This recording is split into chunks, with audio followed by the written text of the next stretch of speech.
বছর বিএনপি কোথায় ছিল? ইসলামের দল যারা করে তারা ধর্ষণ করে, তারা চাঁদাবাজি করে, তারা গুন্ডামি করে, তারা হাত বাজার লুট করে, তারা টেম্পুর চাঁদা তোলে, তারা বাসের চাঁদা তোলে। একটা দেখান, একটা দেখান। তারা এমনি আর বুঝিছে যে এরা ক্ষমতা না পাতি যে ভালো, আর এরা ক্ষমতা না পাতি যে খারাপ। এখনো ক্ষমতায় পায়নি, সব দখল করে নিছে। তাহলে ক্ষমতা পাইলে এরা কি করবে? 15 বছর বিএনপি কোথায় ছিল? বেগম জিয়ার বাড়ির সামনে একটা বালু ট্রাক দিল, সেই ট্রাক পর্যন্ত নড়াবার পারেনি। জোরে কথা বল, সত্য কথা বলতে হবে। পারছে? আজকে বিশাল বিশাল নেতা বড় বড় গল্প মারতে খালি নির্বাচন চাই, নির্বাচন চাই, এ চাই, সে চাই। এতজনকে ক্ষমতা, তোর একটা বালু ট্রাক লড়াবার পারিস নি রে। আর আমাকে জামাত ইসলামের এই বড় বড় নেতাগুলা ফাঁসি দিল, আমরা হরতাল দিয়া বাড়িতে বসে থাকি, রাস্তার দাঁড়াবার পারি না, বাড়ালি গুলি করবি। জোরে কোন কথা ঠিক কিনা? অনলাইনে মিটিং শুরু হয়ে গেছিল, অনলাইনে মিটিং। ভাই 4 জন টুপিওয়ালা আটকে হলি পুলিশ কয় ওটি কি হচ্ছে? বিয়ে খাওয়ার সময় 10 জন টুপিওয়ালা মাঝ রাস্তার টুপি খুলে তারপর যাই। যে 10টা টুপিওয়ালা যদি এক জায়গায় বিয়ে খাবার যায় তাহলে পুলিশ যাবি, কে টুপিওয়ালা একটি হলো কেন? এমন একটা পরিবেশ যখন তৈরি হলো, তখন আমাদের কলিজার টুকরা সোনামণিরা আর ঘরের মধ্যে থাকলো না, তারা বাইরে চলে আসলো। জোরে কোন কথা ঠিক কিনা? আর বাইরে যখন কেউ আসে তখন বসে থাকা আসে না, তাকে দাঁড়িয়ে থেকে আসা লাগে। জোরে কোন কথা ঠিক কিনা? কথা বলে। এই জন্য আল্লাহ বলেছেন, আল্লাহ বলেছেন কুমুলিল্লাহি কানিতিন, তোমরা দাঁড়াও, আল্লাহর আনুগত্য নিয়ে দাঁড়াও। সঙ্গে সঙ্গে হোসাইন রাদিয়াল্লাহু দাঁড়িয়ে গেলেন। এবার হোসাইন রাদিয়াল্লাহু দাঁড়িয়ে গেলেন। এতক্ষণ কি ছিলেন? বসেছিলেন, দাঁড়িয়ে গেলেন। আপনারা চিন্তা করতেছেন এত ভালো কথা শোনার পরেও দাঁড়ালো কেন? আপনাদের কিন্তু 3টা কথাই ভালো না। তোমার নানা হলো বিশ্বনবী, আমরা কি বলি? বিশ্বনবী বলি না? তোমার বাবা হলো বিশ্ব আলেম, তোমার মা হলো খাতুনে জান্নাত। তুমি খালি বসে থেকে খাবা, খামাখা গন্ডগোল করে লাভ কি? সঙ্গে সঙ্গে হোসেন রাদিয়াল্লাহু দাঁড়িয়ে বললেন, রে এজিদের চামচেরা, সুবহানাল্লাহ। কি বললেন? আজকে যারা কোরআনের আন্দোলনের বিরুদ্ধে কথা বলে তারা কি আল্লাহর বান্দা না মানুষের চামচা? আল্লাহর বান্দা এই কোরআনের বিরুদ্ধে কোনো কথা বলবে না। অনেক নেতা বলতেছে বাংলাদেশ নাকি শরিয়া আইন দিয়ে চলানো যাবে না। যেই দেশে 90% মুসলমান বসবাস করে সেই দেশে কোরআন দিয়ে চলান যাবে না, একথা যাই বলবে তারাই হলো মুনাফিকের সন্তান। জোরে কোন কথা বলেন। একটু মনোযোগ দিয়ে শোনেন। হোসেন রাদিয়াল্লাহু বসা মানুষ দাঁড়িয়ে বললেন, রে ইয়াজিদের চামচারা, তোমরা যদি আল্লাহর বান্দা হতে তাহলে আমার নবীকে শুধু বিশ্ব নবী বলতা না, আমার নানাকে শুধু বিশ্ব নবী বলতা না, আমার নানা হলো বিশ্ব নেতা। তোমরা খালি বিশ্ব নবী কও, তাহলে বিশ্ব নেতাকে? আজকে বাংলাদেশে যারা কোরআনের দল করে না তারা আমাদের নবীকে বিশ্ব নবী বলে, কিন্তু বিশ্ব নেতা বলে না। কারণ তারা দুনিয়ার সাধারণ কোনো মানুষকে নেতা বানায়া তার পিছনে চামচা হয়ে ঘোরে। জোরে কোন কথা ঠিক কিনা?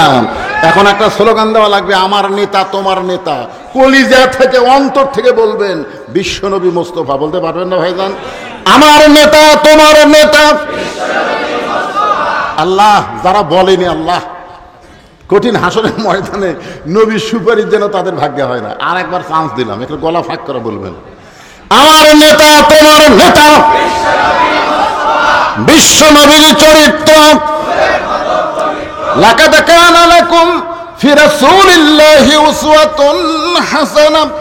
আল্লাহ বলেছেন তোমরা যদি সফলতা অর্জন করতে চাও তাহলে দুনিয়ার সমস্ত নেতাকে পায়ের তলে ফেলে দিয়া বিশ্বনবীর আদর্শকে তোমরা গ্রহণ করে না।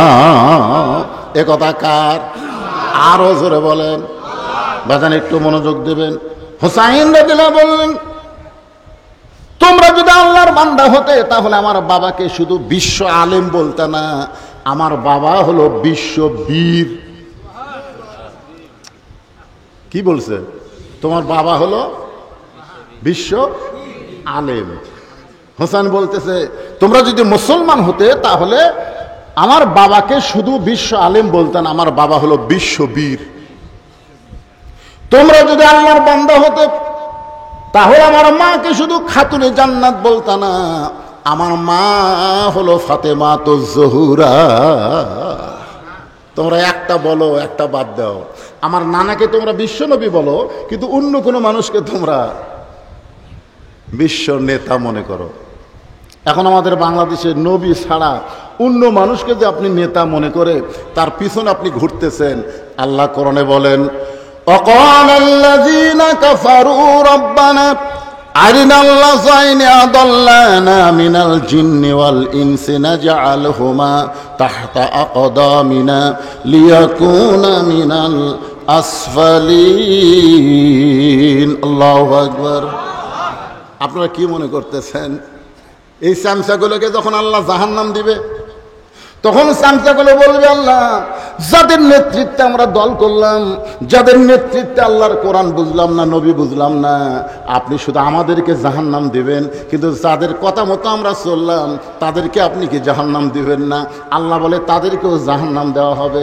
তখন চামচাগুলো বলবো, এই নেতাগুলো আমাদের সামনে নিয়ে আসেন, আমরা জাহান্নামে যাব, আপত্তি নাই, কিন্তু নেতাদের মুখের উপরে বুকের উপরে পাড়া দিয়ে আমরা জাহান্নামে যাবার চাই।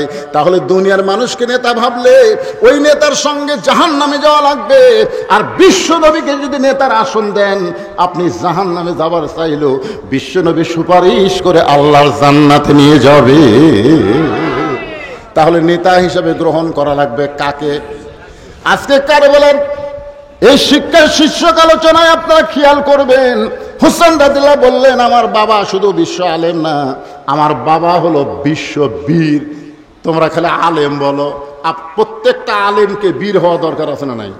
আপনারা বলেন তো, আল্লামা সাইদি হুজুর কি ছোট আলেম না বড় আলেম? উনি যে জেলখানার 13 বছর ছিল, এটা কি ওয়াজ করার কারণে ছিল না বীরত্বের কারণে? এ কথা কর না কেন, ওয়াজ করার কারণে না বীরত্বের কারণে? অনেক আলেম আছে তারা কওমি জননী উপাধি দিছে, জোরে কোন কথা ঠিক কিনা? আল্লামা সাইদি হুজুরকে জেলখানায় বন্ধ রাখার কারণ হলো তিনি কোরআনের ময়দানে তেল তেলাওয়াত করেন নাই, কোরআনের হক কথা বলার কারণে, বীরত্ব প্রকাশ করার কারণে তাকে অন্যায়ভাবে জেলখানায় বন্দী করে রেখেছে। জোরে কোন কথা ঠিক কিনা? তাহলে হযরত আলী শুধু আলেম ছিলেন না, তিনি বিশ্ববীর ছিলেন। জিহাদের ময়দানে সাহাবেরা এসে বলতেছে, ইয়া রাসূলুল্লাহ, আজকে যুদ্ধে আল্লাহ আমাদেরকে আলীর কারণে বিজয় দিছে।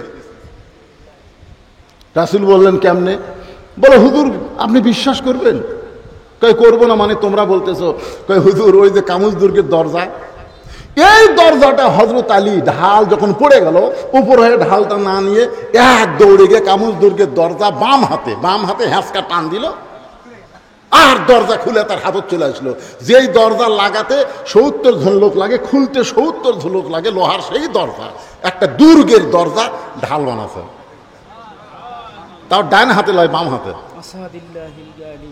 এই ঢাল দেখে আর কাফেরেরা জিহাদের ময়দানে থাকে, সব ভয় দৌড়। আলী কয় ঢাল নিলাম, কিন্তু ভয় সব দৌড় দিল, কি করবে? ফেলা দিয়েছে, 80 গজ দূরে গিয়ে পড়ছে। কিছুক্ষণ পর আল্লাহর নবীর কাছে হয়তো আলী আসলেন। আল্লাহ রাসূল বললেন, আলী তুমি জানো আল্লাহ তাআলা তোমার প্রতি খুশি হয়ে তোমাকে একটা ডিগ্রি দিল। আলী বলতেছে, ইয়া রাসূলুল্লাহ কি ডিগ্রি? বলে আজ থেকে তুমি শুধু আলী না, আসাদুল্লাহিল গালিব, তুমি হচ্ছে আল্লাহর সিংহ। জোরে কোন সুবহানাল্লাহ। হয়তো আলী বললেন, হুজুর তাহলে আমার দ্বারা কি যে হয়নি? তোমার দ্বারাই তো হচ্ছে, তুমি আল্লাহ সিংহ। আলীর মন একটু মানে রাসূলের মুখে শুনবে তুমি বিশাল বীর, তোমার বীরত্ব থেকে কাফেরের ভয়ে দৌড় মারছে, এই কথা রাসূল বলবে, কিন্তু রাসূলের মুখে এই কথা না শুনে এই আল্লাহর ডিগ্রি শুনে মন একটু ভার। আল্লাহ রাসূল বলেন, আলী আমি শুনলাম কামুজ দুর্গের দরজা তুমি হ্যাঁচকা টান মারছা, সেই দরজা তোমার বাম হাতে ঢাল হয়েছে। কাফের বেঈমান যখন ভয়ে পালায় গেছে সেই দরজা তুমি ফাইলা দিয়েছো, অনেক দূরে গিয়া পড়ছে। আলী বলতেছে হুজুর আপনি কি বিশ্বাস করেন নাই? রাসূল বলতেছেন আমি শুনেছি, আমি একটু দেখবার আমি শুনেছি বগুড়াতে একজন মানুষকে মারা 6 টুকরা করছে। কেরে তুই কি দেখছিস? না ভাই জয়পুরহাট যায় শুনছি। শোনা কথার বিশ্বাস নেই। আমরা সারা জীবন শুনতেছি কোরআনের ওয়াজ, সারা জীবন শুনতেছি বক্তারা কোরআনের ওয়াজ করে, কিন্তু বাস্তবে আল্লাহর কোরআন বাংলার জমিনে আমরা দেখিনি। জোরে কোন কথা ঠিক কিনা? আসলে খালি শোনার জন্য কি আল্লাহ কোরআন দিচ্ছে? এ কোরআন দেখার দরকার আছে না নাই? আল্লাহ কেন কোরআনে বললেন ওয়ানুনাজ্জিলু মিনাল কোরআনি মা হুয়া শিফাউ ওয়া রাহমাতুল লিল মুমিনিন? সব সমস্যার সমাধান দিতে পারে আল কোরআন। এ কথাকে আল্লাহ এমনি এমনি কইছে? তাহলে আমার সঙ্গে একটু বলবেন। আমি যেই বলবো সব সমস্যার সমাধান, আপনার বলবেন দিতে পারে আল কোরআন। সব সমস্যার সমাধান আল কোরআনের আলো, সংসদে জালো কোরআন হাদিস যেখানে, দুনিয়ার মুসলমান লিল্লাহে। আমাদের কতগুলো মুসলমান ওরা আসে কয় হুজুর কোরআন যদি সংসদে যায় তাহলে, দেখছেন মুসলমানেরা কোরআন সংসদে গেলে ভয় লাগতেছে। আর আমার এলাকার যে কয়টা হিন্দু সব আমার কাছে যে কয় হুজুর আমরা এতদিন বহু দল দেখছি, আমরা আর অন্য কোনো দলত নেই, আমরা সব আপনার দলত ভর্তি হবার চাই। ভয়ে কষায়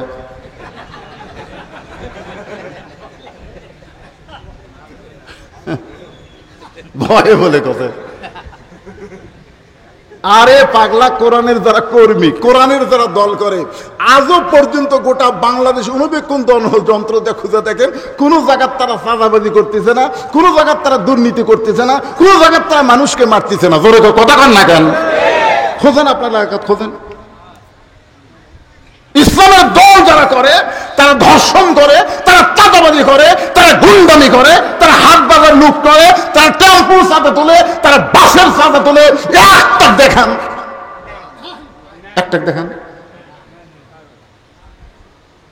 তারা এমনি আর বুঝিছে যে এরা ক্ষমতা না পাতি যে ভালো, আর এরা ক্ষমতা না পাতি যে খারাপ। এখনো ক্ষমতায় পায়নি, সব দখল করে দিছে, তাহলে ক্ষমতা পাইলে এরা কি করবি? ভয়ে আছে, ভয়ে। আপনারা কি মনে করতেছেন কারবালা কি? কারবালা কি? আপোষ করা, আপোষ করা। খুব খেয়াল করবেন যে হুজুর কারবালা শীর্ষক আলোচনা করতে গিয়ে আপনি বর্তমান রাজনীতি ঘাটতেছেন, তার মানে তা আপনারা ওই 1400 বছর আগেকার কারবালা শুনে কি করবেন? বর্তমান কারবালা আমাকে বোঝা লাগবে না? যখন বোঝার দরকার আছে না? হ্যাঁ, একটু মনোযোগ দিয়ে শুনবেন।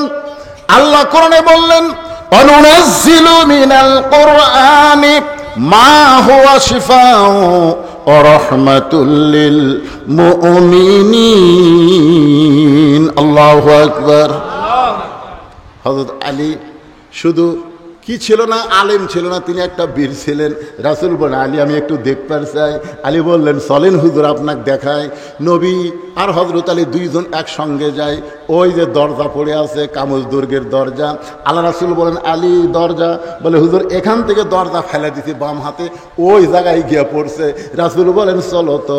এবার হযরত আলী দরজার কাছে গেলেন, রাসূল বললেন দরজা উঠাও। হযরত আলী দরজা ধরে টানে, নিজে নড়ে কিন্তু দরজা নড়ে না, নিজে নড়তেছে কিন্তু দরজা নড়ে না। আলী কান্দের বলে রাসূলুল্লাহ যে দরজা বাম হাতে ঢাল বানালাম, যে দরজা নিক্ষেপ করলে 80 গজ দূরে গিয়ে পড়লো, সেই দরজা এখন নড়াবার যায়, আমি নিজে নড়ি কিন্তু দরজা নড়ে না। রাসূল মুস্কে হাসি দেবেন আলী রে, তুমি যখন আল্লাহর রাহে যুদ্ধ করো তখন তুমি একলা থাকো না, তোমার সঙ্গে আমার আল্লাহ থাকে। দুনিয়ার সমস্ত দলকে বাদ দিয়ে আল্লাহর দাওয়াত যারা গ্রহণ করবে তারা একা হবে না। ওহো মাকুম আইনামা কুনতুম, আল্লাহ বলেছেন বান্দা তুমি থাকবা যেখানে, আমি আল্লাহ থাকবো সেখানে। হোসেন বলতেছে আমার মা শুধু খাতুনে জান্নাত নয়, আমার মা হলো ফাতেমা তো জোহরা। আমার মায়েরা যারা পর্দার অন্তরালে বসে আছেন, ও মায়েরা শোনেন, রাসূল বললেন ফাতেমা তোমার কি কোনো সময় মনে হয় তুমি আল্লাহর নবীর মেয়ে বলে আল্লাহ তোমাকে জান্নাত দেবে? এটা কি তোমার কোনো সময় মনে হয়? ফাতেমা মুসকে মুসকে হাসের বলে বাবা আপনি কি বলেন, আমি শুধু নবীর মেয়ে না, আমি হলাম বিশ্ব নবীর মেয়ে। আমার বাবা হলো ইমামুল আম্বিয়া, আমার বাবা হলো ইমামুল মুরসালিন। আমি সেই নবীর মেয়ে হওয়ার কারণে আল্লাহ আমাকে জান্নাত তো দিবেই। রাসূল চোখের পানি নিয়ে ফাতেমার কপালে একটা চুমা দিয়ে বললেন ফাতেমা এ কথা যা বলছো আর বলো না মা, নবীর মেয়ে হওয়ার কারণে আল্লাহ তোমাকে কোনোদিন জান্নাত দেবে না, নবীর মেয়ে হওয়ার কারণে আল্লাহ তোমাকে জান্নাত দেবে না। ফাতেমা বলে বাবা তাহলে কি হলে জান্নাত পাওয়া যাবে? রাসূল বললেন ফাতেমা আমল করতে হবে, আমল যদি না করো তাহলে জান্নাত পাবে না। জান্নাত যদি পাওয়ার চাও তাহলে আমল করে জান্নাতে চলে যাও। হোসেন বলতেছে রে ঈদের সামসারা তোমরা বলতেছ আমার মা খাতুনে জান্নাত, এই খাতুনে জান্নাত ডিগ্রি অর্জন এমনি এমনি হয় নাই, আমার মাকে এই ডিগ্রি অর্জন করতে হয়েছে। আমার মা নবীর কাছে প্রশ্ন করলেন বাবা এই যে জান্নাতে যাওয়ার গেলে কি কি আমল করা লাগবে? রাসূল বললেন ফাতেমা মেয়েদের জন্য খুব বেশি আমল করা লাগবে না মা, মাত্র 4টা আমল করতে হবে। আমার মা বোনেরা যারা পর্দার অন্তরালে একটু মনোযোগ দেওয়া শোনেন, মাত্র 4টা আমল করতে হবে। 1 নম্বর হলো নামাজ, 2 নম্বর হলো রমজান মাসে রোজা, 3 নম্বর সতীত্বের হেফাজত পর্দা করা, আর 4 নম্বর হলো স্বামীর খেদমত করা। স্বামী যখন খেদমত চায় তখন খেদমত করা লাগবে। ও ফাতেমা তোমার ইচ্ছা মতো খেদমত করা হবে না, স্বামী চাইলে খেদমত করা লাগবে। স্বামী যদি চায়, আমার কথা কি বুঝলেন? খেদমত কি বউ ইচ্ছা মতো করলে হবে না, স্বামী চাইলে? স্বামী যদি চায় ও গো আসো তো কারেন্ট গেছে একটু ফাঁকা হাঁকাও, তখন বউ এসে ফাঁকা হাঁকাচ্ছে কে গো আমি একটু শহরে যাব, দেখো তো আমার পাঞ্জাবি কোথায় আছে, আমার লুঙ্গি কোথায়, ভালো লুঙ্গিটা কোথায় আছে একটু এনে দাও। এই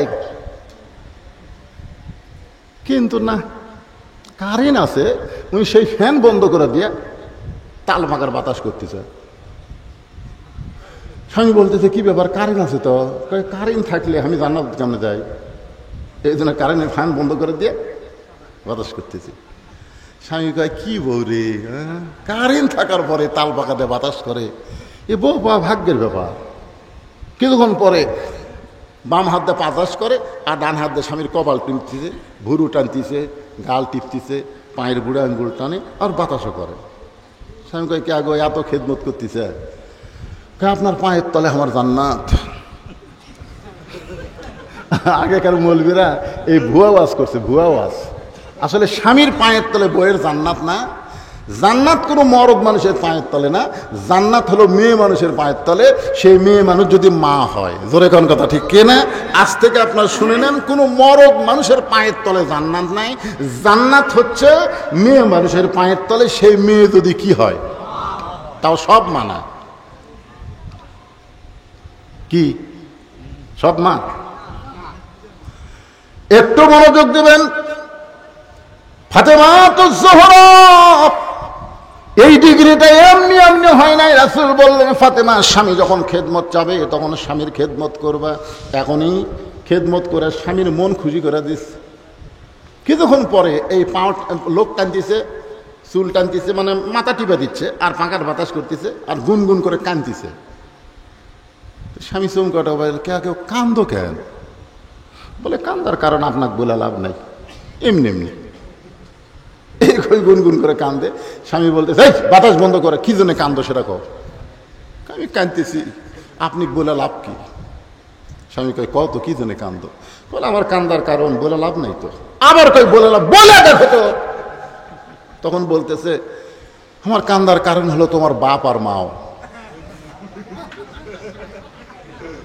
তুমি যখন বাড়ি থেকে বাহিরে যাও তখন তোমার বাপ মা এত কষ্ট দেয় যে কষ্টে আমার কলজা পুরো আগুনে ছাই।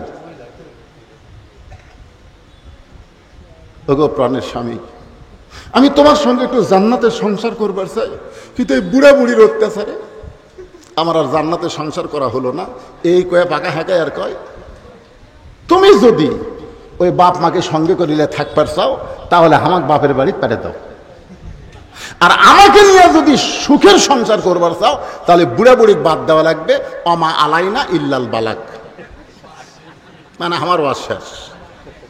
এখন তুমি কি আমল করবা কও, কি আমল করবা? তখন স্বামী আর শুয়া থাকিনি, ডেড়ে গেছে হোসানের মতন, হোসান রাদিয়াল্লাহুর মতন কি ডেড়ে গেছে। ডেড়ে গিয়ে বলতেছে, আল্লাহ কোরআনে বলেছেন লিয়াবলুয়াকুম আইয়ুকুম আহসানু আমালা, আমি তোমাদেরকে পরীক্ষা করব সুন্দর আমলের। সুন্দর আমলের পরীক্ষা করবে কে? এ জোরে খান, কে করবে? আল্লাহ পরীক্ষা করবে সুন্দর আমলের।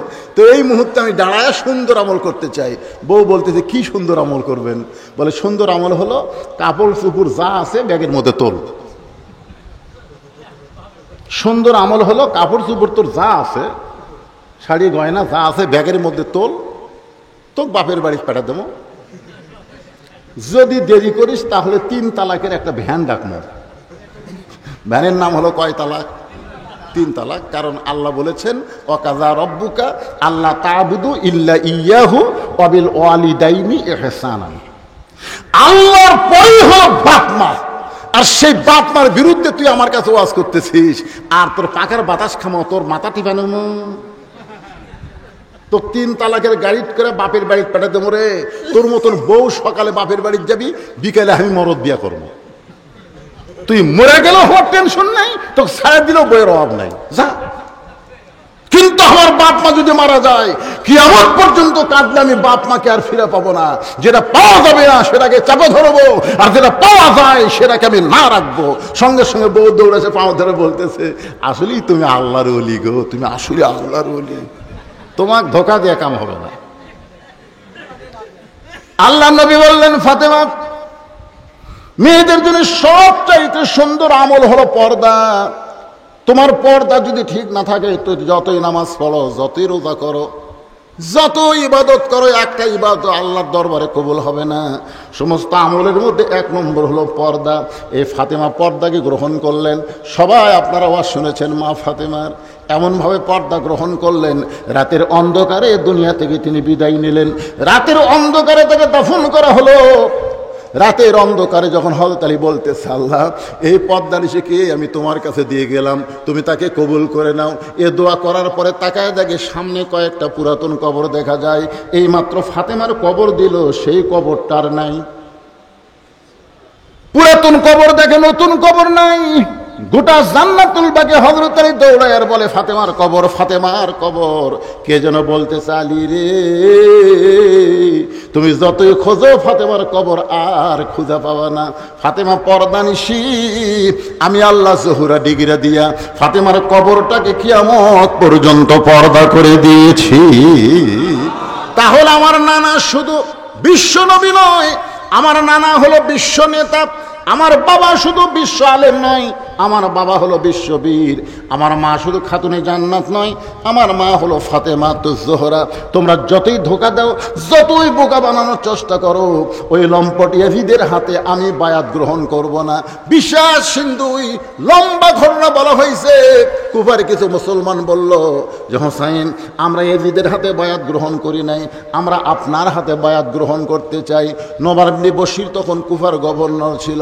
বাজান, কুফার লোকের চিঠি পাইয়া হযরত হোসেন রাদিয়াল্লাহু কুফার দিকে যুদ্ধ করার নিয়তে নাই, মাত্র 72 জন সঙ্গী সাথীকে নিয়ে, আপনজন আত্মীয় স্বজন, নিজের সন্তান বিবিদেরকে নিয়ে তিনি রওনা দিলেন। রাস্তার একটা মাঝখানে চলে গেল ফোরাত নদীর কিনারায়, যেখানে আমরা কারবালা বলি। ওই কারবালার আশেপাশে ইয়াজিদের 22,000 সৈন্য, জোরে বলেন কয় হাজার সৈন্য? 72 জন মানুষকে 22,000 সৈন্য ঘেরাও, 22,000 সৈন্য ঘেরাও করলো। 22,000 সৈন্য ঘেরাও করে বলতেছে ওই ফোরাত কুলের কিনে তোমরা তাবু খাটাইলা ঠিকই আছে, কিন্তু ফোরাতের পানি তোমাদেরকে পান করতে দিব না, ফোরাতের পানি পান করতে দেব না। হোসেন রাদিয়াল্লাহর দুইটা ছেলে, একটা হলো আলী আকবর, একটা হলো আলী আসগর। আলী আসগর অতি ছোট বাচ্চা, পানির পিপাসায় ছটফট করে, সবাই ঘটনা জানেন। আমি কারবালার শিক্ষা নিয়ে আপনাদের সামনে আলোচনা করতেছি। ওই পানি পান করাতে গেলেন, ওই বাচ্চাটাও পর্যন্ত শহীদ হয়ে গেল, তাকেও পর্যন্ত ইয়াজিদের বাহিনীরা শহীদ করে দিল। শেষ পর্যন্ত 9ই মুহররম রাতের বেলা হযরত হোসেন রাদিয়াল্লাহ তার আপনজনকে ডাক দিয়ে বললেন, আজকে তোমাদেরকে এই গভীর রজনীতে আমি সমস্ত বাতি নিভাই দিলাম, তোমরা সবাই এখান থেকে চলে যাও, কারণ ইয়াজিদের দুশমনী তোমাদের সঙ্গে নয়, ইয়াজিদের দুশমনী হলো আমার সঙ্গে। তোমরা চলে যাও, তোমরা আমার সঙ্গে কেউ থাইকো না। কারণ দেখো, মাত্র সামান্য কয়েকজন মানুষকে এত হাজার সৈন্য অস্ত্র নিয়ে দাঁড়ায় আছে, এত হাজার সৈন্য আমাদেরকে হত্যা করার জন্যে, তোমরা চলে যাও। ওই 71 জন সঙ্গী সাথী বললেন, হোসাইন আজকে যদি আপনাকে বিপদে ফেলে আমরা চলে যাই, ওই হাসরের ময়দানে আল্লাহ নবী যদি বলে, রে আমার উম্মত, রে আমার সাহাবীরা, আমার হোসেনকে ছাইরা তোমরা চলে গেলে তোমাদের কিন্তু দুনিয়া ছাড়তে হবে।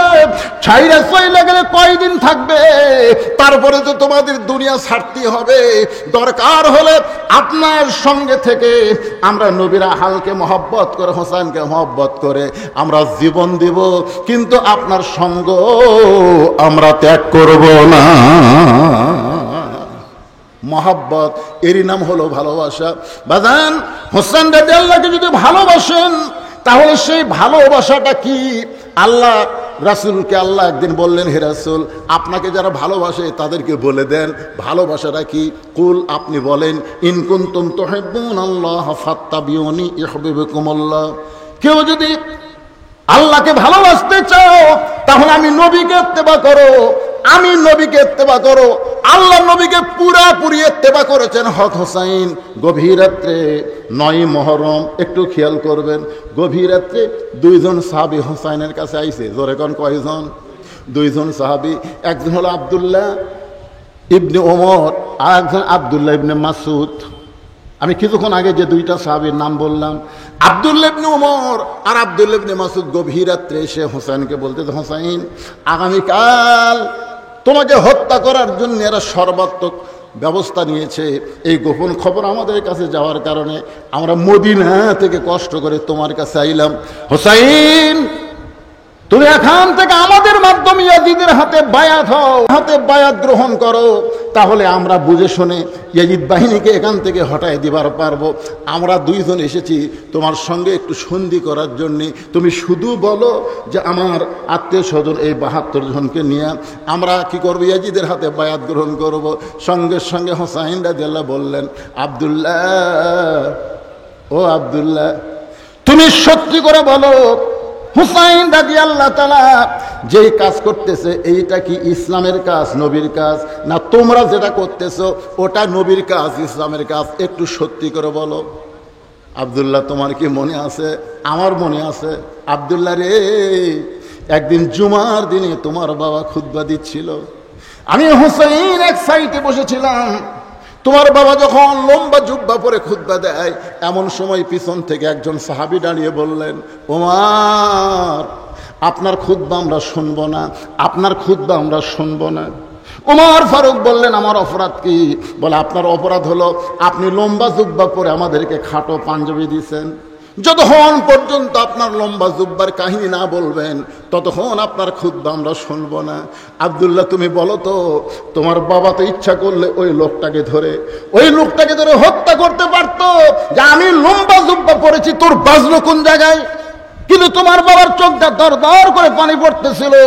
সমস্ত সাহাবীরা সবাই কাঁদতেছে ওমর ফারুকের কান্না দেখে। ওমর ফারুক রাস্তা দেখলে শয়তান 40 দিন যায় না, সেই ওমরের চোখটা দর দর করে পানি পড়তেছে। আব্দুল্লাহ, তোমার কি মনে আছে, তুমি তখন বাবার সামনে দাঁড়িয়ে বললেন, রে নবীর সাহাবীরা, তোমরা তো খাটো পাঞ্জাবি হলেও আজকে নতুন পোশাক পরে নামাজ পড়তে আইছো, কিন্তু আমার পরনে দেখো নতুন কোনো কাপড় নাই। উসমান গনি বলে, আব্দুল্লাহ, তুমি নতুন কাপড় না পরে পুরাতন কাপড় পরে জুমার দিনে কেন আসলা? আব্দুল্লাহ বলতেছে, আমি নতুন কাপড় যদি আজকে পরতাম তাহলে আমার বাবার জুব্বা লম্বা হতো না। আমার কাপড়টুকু গভীর রাত্রে আমার বাবাকে দান করার কারণে বাবার কাপড় আমার কাপড় একত্র করে বাবা লম্বা জুব্বা বানায় খুব্বা দেয়। আব্দুল্লাহ রে, তোমার বাবা যদি নবীকে অনুসরণ করে একটা পয়সা তসরুপ না করে বাইতুল মাল থেকে ইচ্ছা করলে 2টা কাপড় নিয়ে লম্বা জুব্বা বানাবার পারত। কারণ তোমার বাবা রাষ্ট্রনায়ক ছিল না, তোমার বাবা ছিল খলিফা। আমার নানার আদর্শ নিয়েছিল তোমার বাবা, আমার নানার আদর্শ নিয়েছিল ওসমান গনি, নানার আদর্শ নিয়েছে আমার বাবা। আর আমি আজকে সামান্য দুনিয়ার জন্য ওই এজিদের হাতে বায়াত নিবার পারবো না, বরং তোমরা এখান থেকে ফিরে যাও, জীবন দিব কিন্তু বায়াত বাতিলের হাতে গ্রহণ করব না। আল্লাহু আকবার। এই কিছুদিন আগেই ঘটনা, মীর কাসেম আলীর কাছে এসে বলতেছে, উকিল সাহেব, স্যার আপনার এই গোয়ারকি করার কারণে বহু প্রস্তাব দেওয়া হয়েছিল আপনার, যে ইবনে সিনা আপনি দান করেনি, ইসলাম ব্যাংক দিয়ে দেন।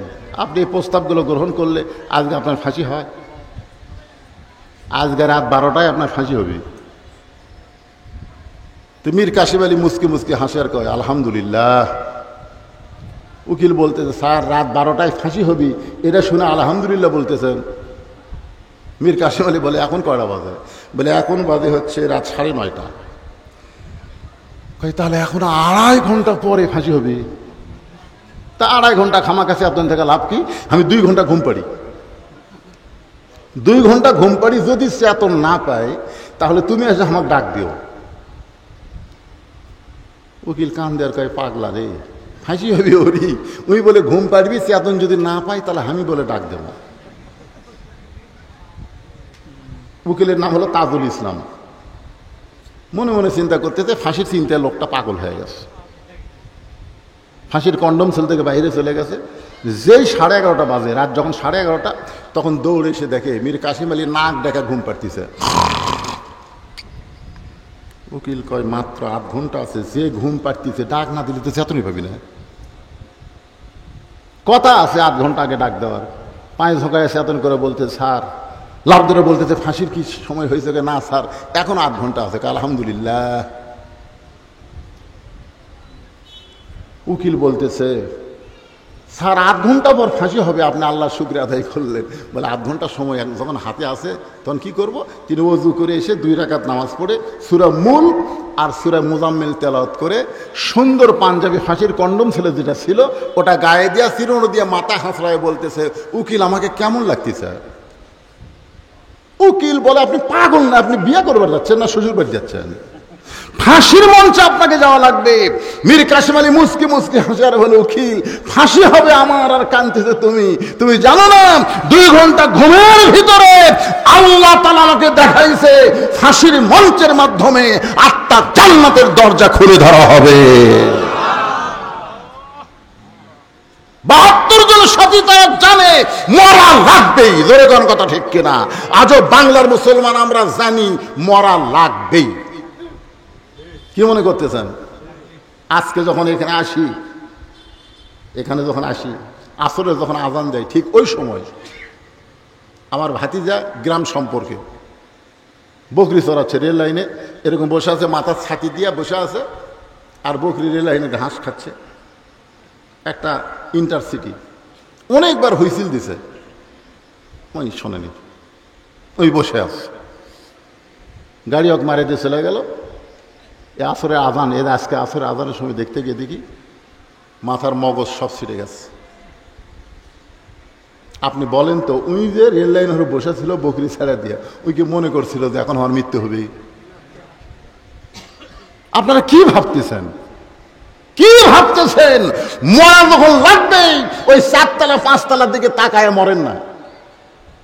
এরকম ঘাড় কাত করে বারবার দেখতেছে। কি দেখতেছে বাবা?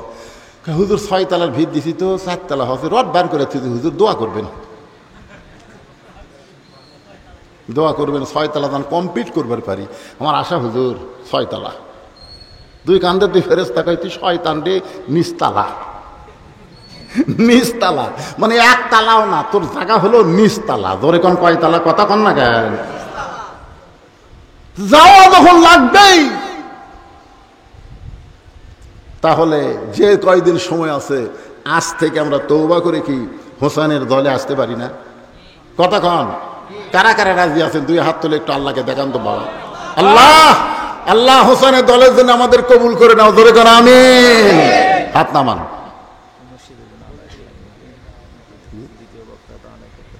না সেটা তো দিবি, আপনাকে এলাকায় আল্লাহর এই ঘরের জন্য মানুষ দেয়। গত বছর আমি চাওয়া মাত্র একজনও তার লড়াচড়া করেন না, এখনই হাত তুলছেন। কি করবেন? পকেটে টাকা রাখে কি করবেন? যে টাকা দিবেন ওইটাই আপনার জন্যে অ্যাকাউন্টে জমা হবে। এক লোক কয় আমার ভবিষ্যতে কোনো টেনশন নেই। কি জন্যে? কয় 10 লাখ টাকা ব্যাংকে আছে হুজুর, আমার বিপদ নেই। আরে পাগলা, তুই মরে যাওয়ার সঙ্গে সঙ্গে সবচেয়ে বড় বিপদে তুই পড়বি। ওই 10 লাখ টাকা আগে ভাগ করবি, তারপরে মারামারি করে তো মাটির মধ্যে পোঁত দিবি। ধরে কোন কথা ঠিক কিনা বলেন? আপনার ভবিষ্যৎ হলো আপনি যেই টাকা আল্লাহর ঘরে দান করবেন ওইটাই হলো আপনার জান্নাতের ব্যাংকে আল্লাহ অ্যাকাউন্ট হিসাবে কবুল করে নিবে। তা আপনাদের মধ্যে এমন কোন আল্লাহর বান্দা, এমনি তো বৃষ্টির কারণে লোকজন বুঝতেছেন, এ ভাই ওটা লাগবে না রে, মারাত্মক ওয়াজ যেটা কারবালার শিক্ষা সেটা এখনো বলিনি, ওঠেন না, টাকা না দিলে ওঠেন না, বসে থাকেন। হ্যাঁ, আপনাদের মধ্যে কেউ যদি থাকে হুজুর আমরা আল্লাহর ঘরকে ভালোবেসে মহব্বত করে একটু মসজিদে